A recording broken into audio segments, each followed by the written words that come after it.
الحمد لله رب العالمين والصلاة والسلام على سيد المرسلين وعلى آله وأصحابه أجمعين. قال الله تبارك وتعالى في كلام المجيد والفرقان الحميد: أعوذ بالله من الشيطان الرجيم، بسم الله الرحمن الرحيم. وإن تعدوا نعمة الله لا تحصوها إن الإنسان لظلوم. وقال تعالى: لئن شكرتم لأزيدنكم ولئن كفرتم إن عذابي لشديد. صدق الله العظيم وصدق رسوله النبي الكريم ونحن على ذلك من الشاهدين والشاكرين والحمد لله رب العالمين. محترم و مکرم حضرات علماء کرام اور ایمان والے بھائی، اللہ تبارک و تعالیٰ کا انتہائی شکر اور احسان ہے کہ اس نے آج ہمیں شیخ طریقت اللہ کے نیک اور صالح بندے حضرت مولانا محمد قمر الزمان صاحب دامت برکاتہ کی مجلس میں حاضری کی توفیق نصیب فرمائی. دوستوں اور بزرگوں، ایک چھوٹے سے واقعے سے میں اپنی بات کا آغاز کرتا ہوں. چند سال پہلے دارالعلوم ماکلی والا میں حضرت مولانا ابراہیم صاحب دیولی دامت برکاتہ اور دوسرے اکابرین دعوت و تبلیغ تشریف لائے. ایک صاحب بہت دور سے آئے تھے، عالم تھے. انہوں نے مجھے کہا کہ مولانا آپ لوگ کتنے خوش نصیب ہو کہ آپ کے یہاں اللہ والوں کی آمد مسلسل رہتی ہے. وہ ایک اللہ والا آیا، وہ گئے، اور پھر اس کے بعد دوسرے کوئی اللہ والے تشریف لاتے ہیں. جو اہل علم ہے، اہل صلاح اور اہل تقویٰ ہے، ان کی آمد و رفت، ان کا ہمارے یہاں تشریف لانا، یہ ہمارے لیے اللہ پاک کی طرف سے بڑی سعادت مندی. قرآن کریم میں اللہ پاک نے جو نعمتیں ذکر فرمائی، قاری صاحب نے جو قرات کی، اللہ پاک نے آسمان و زمین، سورج، کھانے پینے کی جو نعمتیں ان آیات میں اللہ پاک نے ذکر فرمائی، اور اس کے ساتھ اللہ پاک نے فرمایا کہ ہماری کتنی نعمتوں کو تم یاد کرو. سیدنا حضرت داؤد علیہ السلام کے اللہ پاک نے فرمایا کہ اعملوا آل داؤد شکر، کہ آل داؤد شکریہ ادا کرو. حضرت داؤد علیہ السلام نے عرض کیا کہ باری تعالیٰ میں آپ کا شکریہ کیسے ادا کروں؟ یعنی ایک نعمت کا شکریہ ادا کریں، کتنی نعمتیں ہیں آپ کی کہ جس کا ہم شکریہ ادا کریں. اللہ پاک نے فرمایا داؤد تم نے سمجھ لیا، ہم شکریہ ادا نہیں کر سکتے، لیکن دل کے احساسات، اللہ تبارک تعالیٰ کی ذات عالی کے ساتھ وابستگی اور تعلق اور اس کی نعمتوں کا استحضار، یہ اللہ پاک کو پسند ہے. ان آیات میں بھی اللہ پاک نے یہی فرمایا. دوست اور بزرگ،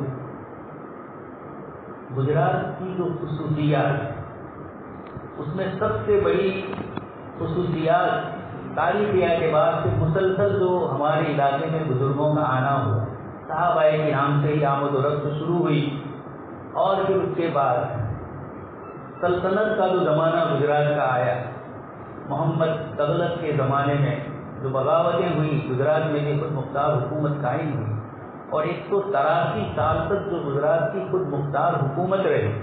پھر اکبر نے آ کر دوبارہ اس پر قبضہ کر کے مغل سلطنت میں ہم لوگ شامل ہوئے.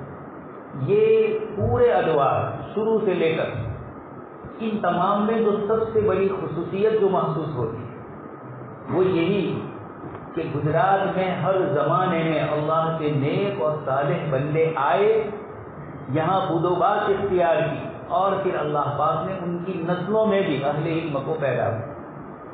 یہ جتنے اکابرین آئے، حضرت علامہ سید سلیمان ندوی رحمۃ اللہ علیہ فرماتے ہیں کہ اتفاق سے ایران میں صفی حکومت قائم ہوئی شیعوں کی، اور سنی علماء اور سنی حضرات کے اوپر زیادتیاں ہو گئے، تو اہل علم کا ایک بہت بڑا طبقہ ہندوستان کی طرف، اور اس میں بھی یہ گجرات میں رہ رہے آئے، بدوباس اختیار کی، پٹن، احمد آباد، یہ بھروچ، کھمبا، یہ سارے مراکز، لیکن خاص کر کے ان بادشاہوں کے زمانے میں جنہوں نے اہل علم کی قدر کی. کسی کو ملک المحدثین کے خطاب سے یمن سے محدث آ رہا ہے اور اس کو اتنے بڑے الفاظ سے احمد شاہ بادشاہ خود نواز رہے. اس طریقے سے بادشاہوں کے ذریعے یہ جتنے حضرات آئے ان کی تاریخ پڑھنے سے یہ معلوم ہوتا ہے کہ یہ صرف ظاہری الفاظ والے نہیں. ضروری ہے ظاہر صوفی ہونا تو کسی طرح پسندیدہ نہیں، عالم بھی ہو اور اس کے ساتھ اس کا ربط اللہ پاک کی ذات عالی. اس لیے کہ اللہ پاک نے خود یہ ارشاد فرمایا انما یخشی اللہ من عبادہ العلماء. حضرات اہل علم جانتے ہیں کسی چیز کا جو خاصہ ہوتا ہے وہ اسی میں پایا جائے، اس کے علاوہ میں نہ پایا جائے. علم صرف میں خاصیت ابواب میں ہم جو پڑھاتے ہیں وہ اسی میں پایا جائے، اس کے علاوہ میں نہ پایا جائے. حضرت تھانوی رحمۃ اللہ علیہ فرماتے ہیں کہ انما یخشی اللہ من عبادہ العلماء میں جو حضرت فرمایا یہ گویا علماء کا خاصہ بتلایا کہ خشیت الہی، اللہ پاک کا خوف، اللہ پاک سے تعلق اور اللہ پاک کی عظمت، اس کی قدرت اور اس کی قدرت کا استحضار جو ہونا چاہیے وہ سب سے زیادہ اگر کسی کو ہوتا ہے تو اس شخص کو ہوتا ہے جس کو اللہ پاک کی معرفت نصیب. اس لیے ظاہری علم کے ساتھ حضرت شاہ عالم رحمۃ اللہ علیہ جن کے نام سے رسول آباد آباد ہوا، احمد آباد، وہی مسجد کے کونے کے اندر ایک چھوٹا سا حصہ ہے ابھی بھی، اور اس کے اندر کچھ گدی وغیرہ وہاں رکھی. صوفیاء کرام نے لکھا ہے کہ یہ حضرت شاہ عالم رحمۃ اللہ علیہ ایک مرتبہ درس میں نہیں، جناب نبی اکرم صلی اللہ علیہ وسلم درس کے لیے تشریف لائے. دوسرے دن جب آپ نے سبق شروع کیا تو اگلے دن والے جناب نبی اکرم صلی اللہ علیہ وسلم اس درس کو پڑھا چکے. طلباء کو یہ ہوا کہ گزشتہ کل تو یہ سبق ہو چکا ہے، یہ سبق تو طلباء نے فرمایا کہ ہو چکا. حضرت نے کہا کہ نہیں. طلباء نے کہا حضرت کل آپ نے پڑھایا، سمجھ گئے. خیر اس کے بعد سے وہ جگہ صوفیاء کرام نے مشائخ کے گجرات کے سلسلے کی جو تاریخ ہے اس کے اندر یہ قصہ لکھا ہوا ہے. اسی نسبت سے پھر آپ کا جو مزار ہے اس جگہ کو شاہ عالم تو کہتے ہیں لیکن اس کو رسول آباد سے بھی جو تعبیر کیا ہے اسی نسبت سے اس کو رسول آباد. خیر اس طریقے سے گجرات کی تاریخ میں ایک طرف علم و فن کے ماہرین ہمیں ملتے ہیں، ایک سے بڑھ کر ایک، کوئی دبوانی کا شاگرد، کوئی ابن حجر عسقلانی کا، ابن حجر ہیثمی کا شاگرد، کوئی فلانے کا، کوئی فلانے کا. شیراز سے بڑے بڑے منطقی جو علماء ان کے شاگرد یہاں آئے، محدثین کی ایک بہت بڑی جماعت یمن سے آئی، یہ سارے حضرات آئے. لیکن ان سب کو پڑھنے سے یہ محسوس ہوتا ہے کہ وہ اکیلے صرف ظاہر الفاظ کے ہی عالم نہیں ہے، اس کے ساتھ ساتھ باطن کا بھی ان کا اپنی محنت. شاہ ولی الدین علوی رحمۃ اللہ اتنی کتابوں کے مصنف، درس نظامی کی سب سے مشکل جتنی کتابیں، ہدایہ پر آپ کا حاشیہ، تلوین توضیح پر آپ کا حاشیہ، شرح جامی پر آپ کا حاشیہ، نخبۃ الفکر پر آپ کا حاشیہ، شرح وقایہ پر آپ کا حاشیہ، اور اسی طریقے سے کئی اصول فقہ، منطق وغیرہ ساری کتابوں پر آپ کے حوالے. لیکن اس کے ساتھ آپ کی سیرت کو جب پڑھتے ہیں تو محسوس ہوتا ہے کہ احد اللہ اس وقت کے جو اللہ کے نیک اور صالح بندے تھے ان کے ساتھ بھی ان کا تعلق اسی طریقے سے قائم. خود ان سارے علوم کے باوجود اپنے آپ کو شیخ غوث گوالیاری اور دوسرے حضرات جو اکابرین یہاں آئے، پروفیسر خلیق نظامی صاحب کا ایک جملہ ہے، تصوف کے جتنے سلسلے تھے گجرات کی زمین کو وہ سارے راز آئے. ہمارے یہ 4 سلسلوں کے علاوہ شتاریہ اور نہ معلوم اور کتنے دوسرے سلسلے، ان سارے سلسلوں کے علماء کرام گجرات میں تشریف لائے اور ان سب نے اپنے اپنے زمانے میں اپنے اپنے وقت کے اعتبار سے اہل علم کے سامنے اللہ کی معرفت اور اللہ سے تعلق کو ذکر. تو محسوس یہ ہوتا ہے کہ جب علم ظاہر کے ساتھ علم باطن کی طرف توجہ کی جائے تو اس سے آدمی کے علم میں اعتدال پیدا، آدمی کے اخلاق اور اس کی کردار کے اوپر اس کا اثر ہوتا ہے. اس لیے جناب نبی اکرم صلی اللہ علیہ وسلم نے ارشاد فرمایا بعثت لأتمم مکارم الاخلاق، میں اس لیے بھیجا گیا ہوں تاکہ اخلاق کی تکمیل کروں. یہ نہیں فرمایا کہ میں اخلاق رکھنا ہوں. اخلاق تو انبیاء کرام علیہ الصلوۃ والسلام اور ہر زمانے کے جو اچھے لوگ تھے آپ جانتے ہیں افعال حسیہ اور افعال شرعیہ. افعال حسیہ جو روزمرہ ہمارے آنکھوں سے نظر آئے، جس کو ہر عقل مند سمجھدار آدمی، صحیح سالم طبیعت والا آدمی جس کو محسوس کرتا ہے. یہ دنیا کے بہت سارے لوگ غیر مسلمین میں بھی آئے، انہوں نے بھی اخلاقیات کی تعلیم دی، انہوں نے بھی اخلاق پر اپنے آپ کو لگایا. حضرت شیخ نظام الدین اولیاء رحمۃ اللہ علیہ بیمار ہو، کسی کے پاس آپ کو لے گئے، اتفاق سے شفا اللہ پاک نے آپ کو عطا کر. اس کو پوچھا کہ یہ تیرے پاس یہ علم کیسے آیا؟ اس نے کہا کہ میں اپنا ہر کام میرے نفس کے خلاف کرتا ہوں. خواہش جو ہوتی ہے نفس کی اس کے مطابق نہیں کرتا، غیر مسلم ہے، لیکن میں اپنی خواہش کے خلاف کرتا ہوں. اس کی وجہ سے مجھے یہ قوت نصیب. ہمارے علماء کرام جانتے ہیں اشراقیہ یہ ایک مستقل ایک فرقہ ہے، ایک طبقہ ہے. آج کل اسی سے تھوڑا ملتا جلتا ہمارے یہاں صوفیزم کا ایک سلسلہ ہے. ایک تو نفس صوفیزم بولا جاتا ہے، سلسلہ چلتا ہے، لیکن جناب نبی اکرم صلی اللہ علیہ وسلم کا طریقہ جو اکابرین دیوبند کے واسطے سے ہم تک پہنچا ہے وہ چیزیں اس کے اندر نہیں ہیں، اقرار و تقریر کا شکار ہے. تو حضرت نظام الدین اولیاء رحمۃ اللہ علیہ نے اس سے کہا کہ اچھا جب یہ علم تمہیں اس کی وجہ سے حاصل ہوا ہے تو ایک سوال میں تم سے کرتا ہوں، آیا اس وقت تمہارا دل اسلام لانے کو چاہتا ہے؟ نہیں. پھر اپنے نفس کی خلاف کرو تو ہی تو یہ علم اور یہ جو طاقت تمہیں ملی ہے وہ اسی سے ملے گی. یہ اللہ پاک کی طرف سے وقت آ چکا تھا، اللہ نے اس کو ایمان کی دولت سے مالا مالا. تو یہ صوفیاء کرام پوری تاریخ گجرات کی جتنے بھی بڑے سے بڑے اکابر آئے ان کا کسی نہ کسی اللہ والے سے رابطہ اور واسطہ، چاہے حضرت مولانا محمد بن طاہر پتری جیسا محدث ہو، علی متقی جیسے محدثین ہو، حضرت صاحب الحق محدث دہلوی رحمۃ اللہ علیہ آپ کا واسطہ پر آپ تشریف لائے گجرات، اور شیخ عبد الوہاب متقی اللہ پاک نے بروز میں رہتے تھے. اللہ پاک نے آپ کو حضرت شاہ عبد الحق محدث دہلوی رحمۃ اللہ علیہ کو ان کا شاگرد کرا. اخبار الاخیار میں حضرت شاہ عبد الحق محدث دہلوی رحمۃ اللہ علیہ نے ان کے حالات اور ان کے واقعات کو ذکر. کئی علماء ایسے تھے جن کا ذکر علامہ سخاوی رحمۃ اللہ علیہ نے الضوء اللامع میں کیا، اور ان کی تعریف پر. یہ کب ہوتا ہے جب بندہ اپنے آپ کو شہرت سے، ریاکاری سے، دکھلاوے سے پاک کر کے اللہ پاک کی ذات عالی کے لیے کوئی عمل کرتا ہے. من کان للہ کان اللہ، اور من تواضع للہ رفعہ اللہ. اللہ پاک اس کو سر بلند کر دے. وہ کسی کونے میں بیٹھا ہوا ہوتا ہے لیکن اللہ تبارک تعالیٰ اس کو چمکا دے.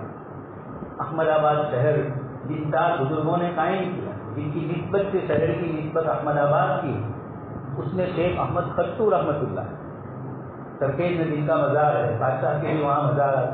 یہ شیخ احمد خطو رحمۃ اللہ ترکستان کے علاقے میں پہنچے، اور وہاں کسی جگہ پر فقیرانہ لباس میں تھے. لوگ سمجھے کہ کوئی مسافر ہے تو آرام سے بیٹھے ہوئے تھے اپنے فقیرانہ لباس. اتفاق سے وہاں اصول حدیث اصول فقہ کے کسی مسئلے کے اندر گفتگو چل رہی، استاد اور شاگرد کے درمیان بحث چل رہی. بڑے بڑے علماء بیٹھے ہوئے ہیں اور یہ مسئلہ اصول فقہ کا ہے، مشکل فن ہے اصول فقہ، یہ حل نہیں ہو رہا. شیخ احمد خطو رحمۃ اللہ علیہ نے کہا میں بھی ایک فقیر آدمی ہوں، طالب علم ہوں، میں کچھ بات کرنا چاہتا ہوں اگر آپ حضرات اجازت دیں. پہلے تو ان علماء نے دیکھا کہ ایک فقیر اور مسافر آدمی ہے، عامی آدمی محسوس ہو رہا ہے، یہ بیچارہ کیا جانتا ہو. لیکن جب شیخ احمد خطو رحمۃ اللہ علیہ نے فرمایا کہ طالب علمانہ گزارش میں عرض کرنا چاہتا ہوں. اب ان لوگوں میں بھی مسئلہ حل نہیں ہوا تھا تو چاہا یہ کہ چلو کسی طریقے سے ان کی بات تو سن لیں. جو اہل علم ہوتے ہیں، جن کی طلب اور جن کی پیاس ہوتی ہے، بے چینی اور بے قراری جن کی ہوتی ہے، وہ علم سے کوئی علم کی چیز کی تلاش کے لیے کتنی محنت کرتے ہیں، اور پھر اس کے بعد جب ملتی ہے، اہل علم جانتے ہیں اس کا مزہ کیا ہو. کسی کو آئس کریم کا مزہ آتا ہے، کسی کو دنیا کی نعمت کا مزہ آتا ہے. حضرت عبداللہ ابن مسعود رضی اللہ تعالیٰ عنہ سے ایک مسئلہ پوچھا گیا عورت کی عدت کے سلسلے لا وقت ولا شطر. حضرت عبداللہ ابن مسعود رضی اللہ تعالیٰ عنہ نے ان کو مسئلہ ذکر پہلے تو مہلت مانگی 1 مہینے کی، اور اس کے اندر آپ نے بھی ان کو مسئلہ بتایا۔ اس مجلس میں حضرت معقل ابن یسار رضی اللہ تعالیٰ عنہ تشریف فرما۔ ان کو پہلے معلوم نہیں تھا، جب حضرت عبداللہ ابن مسعود رضی اللہ تعالیٰ عنہ فتویٰ دے رہے کیونکہ حضرت عبداللہ ابن مسعود کو وہ روایت نہیں پہنچی، اس لیے آپ نے اجتہاد اور استنباط سے کام کیا۔ جب حضرت معقل ابن یسار رضی اللہ تعالیٰ عنہ نے فرمایا کہ یہ واقعہ ہمارے خاندان میں فلانی عورت کا پیش آیا ہے، اور جناب نبی اکرم صلی اللہ علیہ وسلم نے یہ حکم فرمایا، یہ وہی حکم تھا جو حضرت عبداللہ ابن مسعود نے اپنے اجتہاد سے کیا، لیکن جب نص ثابت ہو گئی تو اجتہاد منسوخ ہو جاتا ہے۔ حضرت عبداللہ ابن مسعود رضی اللہ تعالیٰ عنہ خوشی محسوس کرتے ہیں، اور کتابوں میں یہ لفظ آتا ہے کہ حضرت عبداللہ ابن مسعود رضی اللہ تعالیٰ عنہ نے فرمایا کہ جس دن میں اسلام لایا اس دن مجھے جو خوشی تھی، اس کے بعد سے آج کے دن مجھے یہ خوشی ہے کہ میرا اجتہاد جناب نبی اکرم صلی اللہ علیہ وسلم کی روایت کے مطابق ہو۔ یہ چونکہ علم کا ایک مزہ ہوتا ہے، تو اللہ تبارک و تعالیٰ نے جن حضرات کو علم کی تاشنی سے آشنا کیا، اسی لیے قرآن کریم کی حروف مقطعات وہ آیتیں جو متشابہات میں سے حروف مقطعات اہل علم کتنی بھی کوشش کرے لیکن اس کا معنی کوئی نہیں جانتا ہے، اور خاص کر کے احناف کے یہاں تو والراسخون فی العلم یقولون آمنا، اہل علم یہ کہتے ہیں جو علم میں پختہ ہے کہ ہم اس پر ایمان لائے، اس کے الاستواء معلوم والکیف مجہول والسؤال عنہ بدعہ والایمان بہ واجب، پر ایمان لانا واجب ہے لیکن ہم نہیں جانتے الف لام میم کا کیا معنی۔ وہاں ملا دیمن رحمۃ اللہ علیہ نور الانوار میں یہ فرماتے ہیں کہ ہر ایک کا امتحان الگ الگ ہوتا ہے۔ عامی آدمی کا امتحان ہے کہ وہ علم کی جگہوں میں نہیں جاتا ہے۔ جاہل کی ایک خصوصیت ہوتی ہے کہ خود جاہل رہے، دوسروں کو بھی جاہل رکھنے کی کوشش کرے۔ مونوپولی ہوتی ہے علم میں بھی، ابھی بھی ہندوستان میں، گجرات میں، ہمارے مختلف شہروں میں، مختلف علاقوں میں کچھ لوگوں کی مونوپولی۔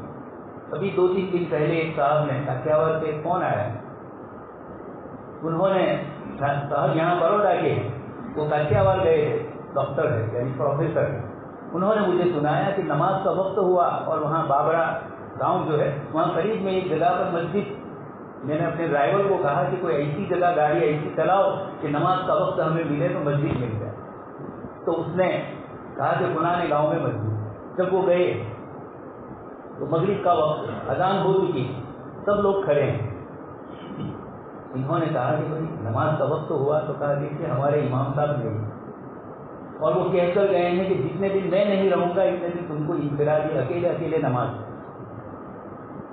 مجھے تعجب ہوا کہ اللہ کے نبی صلی اللہ علیہ وسلم، انہوں نے خود یہ مجھے کہا کہ اللہ کے نبی صلی اللہ علیہ وسلم جا رہے ہیں اور ابو بکر صدیق نماز کے وقت پر کھڑے ہو گئے، اور یہاں امام صاحب نہیں ہے تو انفرادی نماز پڑھائی جا رہی ہے۔ انہوں نے پڑھ لی، انہوں نے کہا میں امامت کروا۔ لوگوں نے کہا کہ کہیں سے امام کے بغیر، کوئی بڑی عمر کے تھے بزرگ، ان کو کہا تھا نہیں میں پڑھاؤں گا تو امام مجھے گاؤں سے نکال دے۔ اب وہ 2-3 دن کے بعد اتفاق سے آئے اور یہ کہہ رہے ہیں کہ مجھے دوسرے کسی شہر میں کسی سید صاحب کے یہاں جانا تھا، وہ ان کے بڑے تھے۔ میں نے ان سے کہا کہ ایسا ہو، انہوں نے سارے ائمہ کو بلایا اطراف کے دیہات اور پھر ان لوگوں سے، تو امام صاحب کو پوچھا کہ آپ نے کیوں لوگوں کو نماز اکیلے پڑھنے کا حکم دیا، آپ نے کیوں لوگوں کو یہ نہیں کہا کہ بھائی آپ لوگ کسی کو امام بنا کر آپ جاتے اور نماز پڑھنے کی بات؟ کہا اگر یہ لوگ پڑھنا اور امام بننا جان لیں گے تو میرا کیا ہو۔ یہ اللہ پاک کا شکر ہے، علماء دیوبند نے ہر جگہ پر محنت کی، ہمارے دعوت و تبلیغ کے ساتھیوں نے محنت کی، اور ہمیں ہر جگہ امام ملے، ہمیں ہر جگہ پر نماز پڑھانے والے مل رہے ہیں، قرآن اور حدیث کو جاننے والے مل رہے ہیں۔ دوست اور بزرگوں، یہ جو سلسلہ تسلسل سے آیا ہے ہمارے اکابرین سے، گجرات کے شیوخ اور مشائخ سے، اللہ تبارک تعالیٰ نے ہمیں یہ توفیق دی کہ اس کی بنیاد کے اوپر آج ہم مسائل شرعیہ جانتے ہیں، آج ہم دین کو جانتے ہیں۔ ان علماء کرام کی 150 سالہ قربانیوں کے نتیجے میں آج ہمارے چھوٹے چھوٹے دیہات میں بھی مکاتب جو قائم ہے، اس کی وجہ یہی ہے۔ مظفر نگر کا جو فساد ہوا، گجرات سے کچھ لوگ وہاں گئے، جمعیت علماء کے جو ذمہ دار ہیں، رائمہ صاحب جو کچھ میں ہے، انہوں نے مجھے سنایا کہ وہاں کچھ لوگ مرتد ہو چکے، تحقیق کی گئی. انہوں نے مجھے ایک جملہ کہا کہ یہ 3 بڑی جماعتوں کے لیے بہت بڑا تماشا ہے.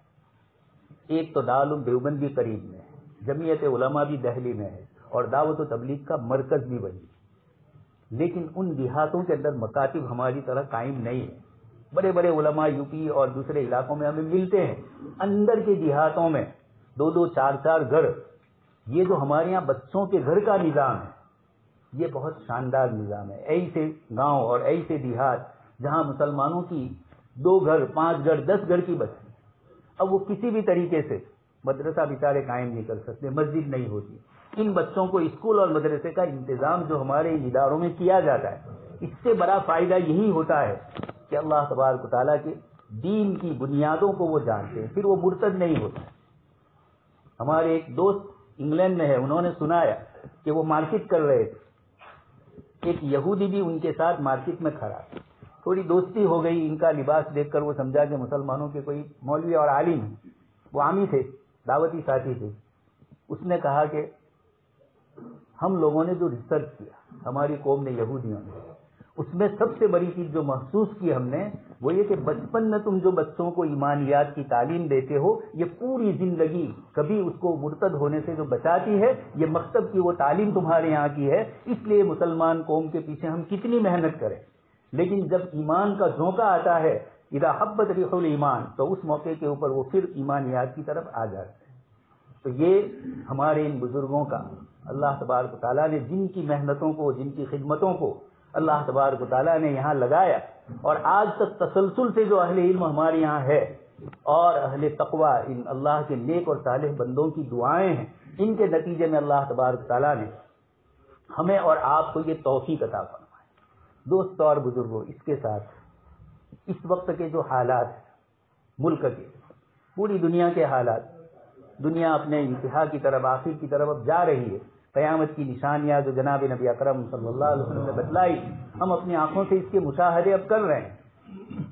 اس موقع پر مسلمانوں میں کچھ مایوسی کی چیزیں اور مایوسی کی باتیں کچھ چل رہی ہیں.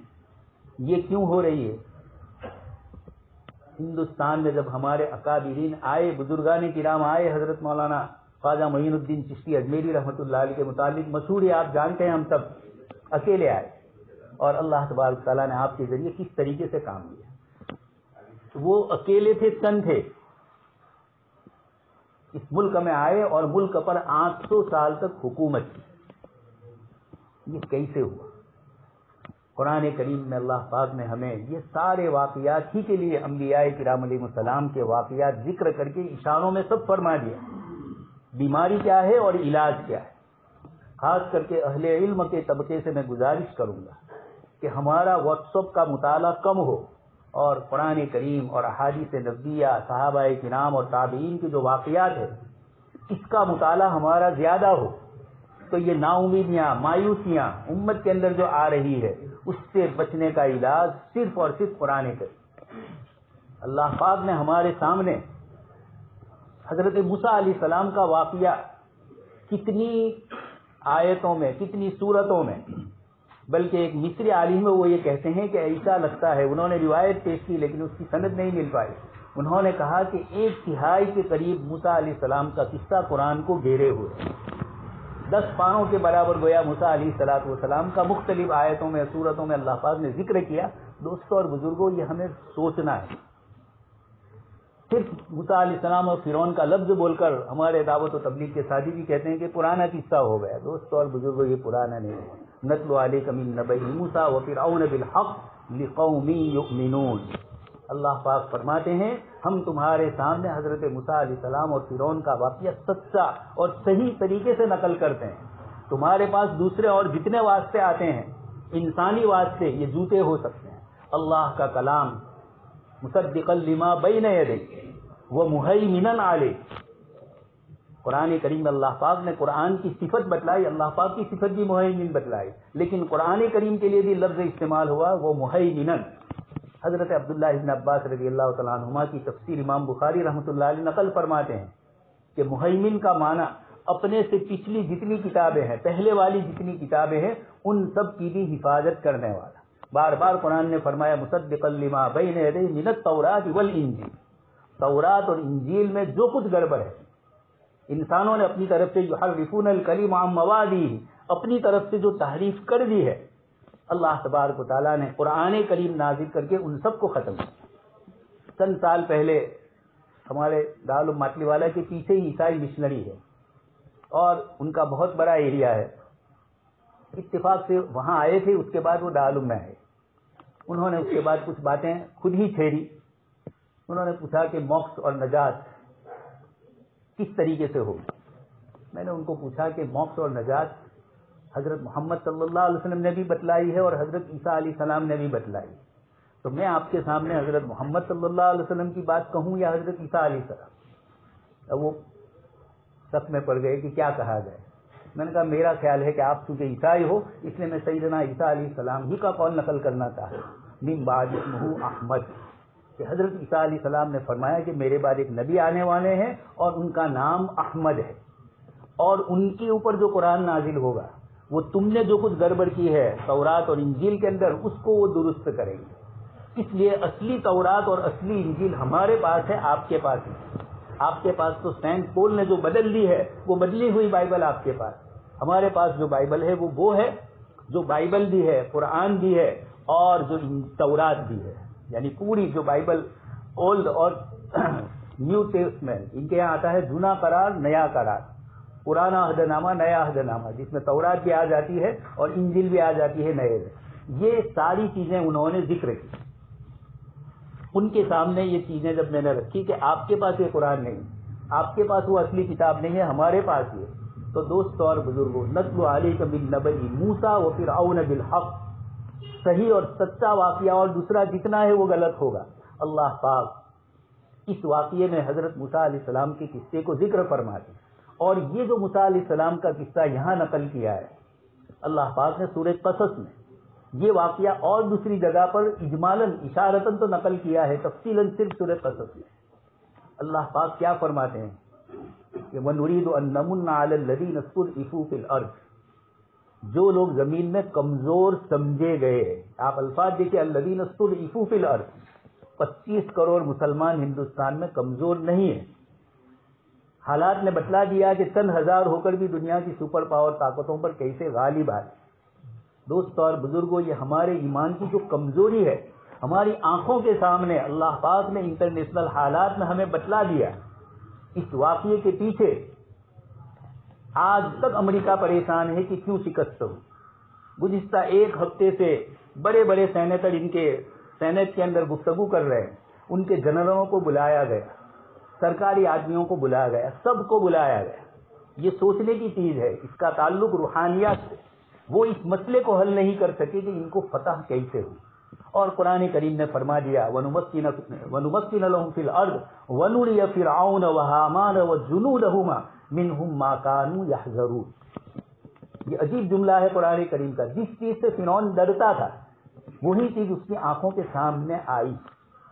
حضرت موسیٰ علیہ السلام کی پیدائش سے پہلے بھی بچوں کو وہ قتل کر رہا تھا۔ ان واقعات کو ذرا ہم بار بار سوچیں اور غور کریں۔ جب قرآن کریم موسیٰ علیہ السلام کے واقعے کو اتنی مرتبہ ذکر کر رہا ہے، اتنا مکرر ذکر کر رہا ہے، تو اس میں یقیناً ہمارے لیے بڑی عبرت ہے۔ ہماری اپنی زندگی کے بھی مختلف احوال میں اس واقعے کو بار بار پڑھنا چاہیے، یہ قرآن کی ان آیات سے محسوس ہو رہا ہے۔ اس لیے حضرت موسیٰ علیہ السلام کی پیدائش سے پہلے بھی بچوں کو مار رہا ہے اور بعد میں بھی، اوذینا من قبل ان تأتینا ومن بعد ما جئتنا۔ بنی اسرائیل کہہ رہے ہیں موسیٰ علیہ السلام سے آپ کے آنے سے پہلے بھی ہم نے مار کھائے اور آپ کے آنے کے بعد بھی ہم مار کھائے۔ یہ دوست اور بزرگوں اللہ کے نبی سے فرمایا جا رہا ہے، اور اللہ پاک کیا فرماتے کہ موسیٰ علیہ السلام کی پیدائش سے پہلے اس نے کیا کیا ہمارے علماء کرام جانتے ہیں۔ حضرت مولانا علی میاں ندوی رحمۃ اللہ علیہ نے قصص القرآن میں جو پورا منظر بتلایا ہے موسیٰ علیہ السلام کی پیدائش سے پہلے کا اور فرعون کے کارندوں کا، شامۃ النبل وعین الغراب، چونٹی جیسی سونگنے کی قوت فرعون کے جاسوسوں کے پاس، شامۃ النبل اور عین الغراب، کوے جیسی آنکھیں، یہ مولانا نے تعبیر کیا۔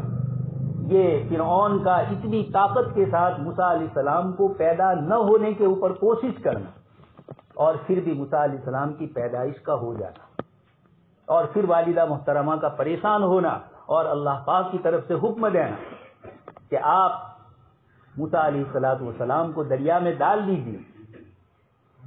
اللہ تبارک و تعالیٰ نے یہ انتظام فرمایا. سمندر کے اندر تربیت ہو رہی ہے، موسیٰ علیہ السلام کی پرورش ہو رہی ہے. وہ اللہ جو فرعون کو یہ کہہ رہا ہے کہ وَنُرِيَ فِرْعَوْنَ وَحَامَانَ وَجُنُودَهُمَا مِنْهُمْ مَا كَانُوا يَحْذَرُونَ. فرعون اور حامان اور ان کا پورا لشکر جس چیز سے ڈرتا ہے، اللہ پاک نے موسیٰ علیہ السلام کی والدہ کے بطن میں اور ان سے ان کو پیدا فرما کر پھر والدہ کو یہ حکم دیا گیا کہ آپ اس طرح چل لیجئے. اور حضرت موسیٰ علیہ السلام کی والدہ نے اس طریقے سے کیا. وہیں آیت کریمہ میں آگے ہے وَأَصْبَحَ فُؤَادُ أُمِّ مُوسَىٰ فَارِغًا. حضرت موسیٰ علیہ السلام کی والدہ کے دل کو موسیٰ علیہ السلام کی ذات کے لیے اتنا مشغول کر دیا کہ ہر چیز سے ان کی والدہ کا دل الگ ہو گیا اور سیدنا موسیٰ علیہ السلام کے ساتھ اپنے بیٹے کی محبت میں والدہ کا دل اس طریقے سے ہو. یہ انسانی طاقت اور قدرت جس نے کوششیں کی اور ایک اللہ کی طاقت اور قدرت ہے جس کی طرف سے کوششیں ہوئی. فرعون اور حامان اور ان کی پوری مشینری کو اللہ پاک نے بتلایا میں جو چاہتا ہوں وہ ہوگا، تم جو چاہتے ہو نہیں ہوگا. یہ آیت میں اللہ پاک نے فرمایا اور یہ قصہ مجھے اور آپ کو بتلایا جا رہا ہے کہ آج بھی ہمارے لیے بھی ایسا ہی ہے کہ اللہ پاک آج بھی چیلنج کر رہے ہیں کہ اس ملک کے حضرت مولانا علی ندوی رحمۃ اللہ علیہ کا جملہ ہے ہندوستان کے ساتھ اسلام کا واسطہ ایسا ہے کہ اس ملک سے اسلام کسی بھی شکل میں یہاں سے ختم نہیں ہے. یہ پوری ہمارا تسلسل اور بزرگوں کے مکاشفات اور احوال حضرت شاہ ولی اللہ رحمۃ اللہ علیہ کے احوال بتلائے گئے کہ جب مسلمانوں پر یہاں زندگی تنگ ہوگی تو اس موقع پر یہاں کا جو بڑا اور بڑے خاندان والے لوگ حضرت شاہ صاحب فرماتے ہیں کہ اللہ پاک ان کو ایمان کی توفیق سے مالا مال کرے. تو دوست اور بزرگوں، اللہ تبارک و تعالیٰ نے ہمیں اپنے نیک اور صالح بندوں کی صحبت میں اور ان کی مجلس میں حاضری کی توفیق عطا فرمائی.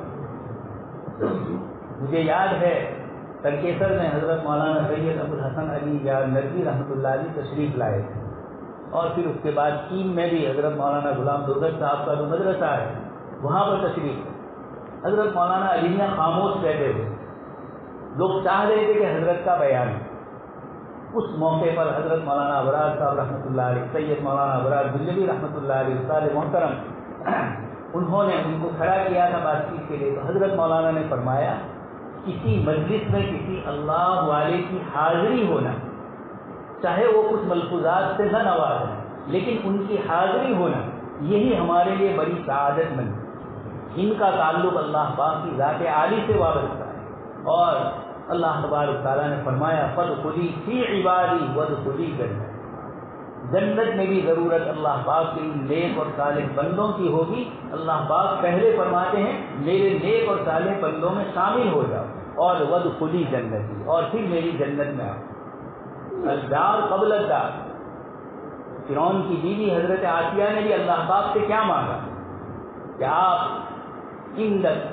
آپ کے پاس مجھے جو جنت میں آپ مکان دے وہ آپ کے قریب میں ہو. اللہ سے قرب اور اللہ کی نزدیکی کو انہوں نے پڑوس کو مانگا. سیدنا یوسف علیہ السلام کی دعا اور حضرت سیدنا سلیمان علیہ السلام کی دعا جو قرآن نے ذکر فرمائے فاطر السماوات والارض انت ولی فی الدنیا والآخرہ توفنی مسلمہ والحقنی بالصالحین. حضرت یوسف علیہ السلام جن کو صحابہ کے پوچھنے پر آپ صلی اللہ علیہ وسلم نے فرمایا کریم ابن الکریم ابن الکریم ابن الکریم. سیدنا ابراہیم علیہ السلام کریم، سیدنا اسحاق علیہ السلام، سیدنا یعقوب علیہ السلام اور پھر سیدنا یوسف علیہ السلام. جس خاندان میں 4 پشتوں میں اللہ تبارک تعالیٰ نے نبیوں کو بھیجا، وہ سیدنا یوسف علیہ السلام دعا فرما رہے ہیں اور اس دعا میں فرماتے ہیں انت ولی فی الدنیا والآخرہ. دنیا اور آخرت میں آپ ہی میرے ولی ہے. دوست اور بزرگوں، قرآن نے احسن القصص فرمایا قرآن کریم میں سورہ یوسف علیہ السلام کے قصے کو. یہ کیا ہے احسن القصص جو میں نے موسیٰ علیہ السلام کی زندگی میں آپ کو بتلایا؟ حضرت مولانا علی صاحب فرماتے ہیں رات کے وقت میں موسیٰ علیہ السلام بنی اسرائیل کو لے کر نکلتے ہیں، شمال میں جانا ہے. جو خشکی کا راستہ ہے، لیکن موسیٰ علیہ السلام رات کے اندھیرے میں مشرقی جانب بحر احمر جس کو کہتے ہیں، گجراتی میں رات کو سمندر بولتے ہیں، سعودی اور مصر کے بیچ میں جو ایک پٹی جا رہی بحر احمر اس کو کہا جاتا ہے، اس کے اوپر ہی کونے پر موسیٰ علیہ السلام کو اوپر شام کی طرف جانا تھا، لیکن گئے دریا کنارے۔ یہ خشکی میں جاتے، یہ تو بعد کے سب نکات ہے اور بعد کی چیزیں ہیں، لیکن اللہ تبارک و تعالیٰ نے اس طریقے سے یہ پہنچایا موسیٰ علیہ السلام کو دریا کنارے، فرعون کو غرق کرنا۔ موسیٰ علیہ السلام دریا کنارے پہنچے، پیچھے فرعون کا لشکر ہے۔ فلما تراءت الجمعان قال اصحاب موسیٰ انا لمدرکون، حضرت موسیٰ علیہ السلام کے ساتھیوں نے کہا انا لمدرکون۔ علماء کرام بیٹھے ہیں، جانتے ہیں قرآن کریم نے کتنی تاکید سے یہ جملہ فرمایا، ہم ضرور بھی ضرور مدرک پکڑے جائیں گے۔ فعل بھی نہیں فرمایا، اسم فرمایا مدرک۔ یہ سیدنا موسیٰ علیہ السلام سے یہ لوگ کہہ رہے ہیں۔ حضرت موسیٰ علیہ السلام جواب میں کیا فرماتے ہیں؟ کلا ان معی ربی سیہدین۔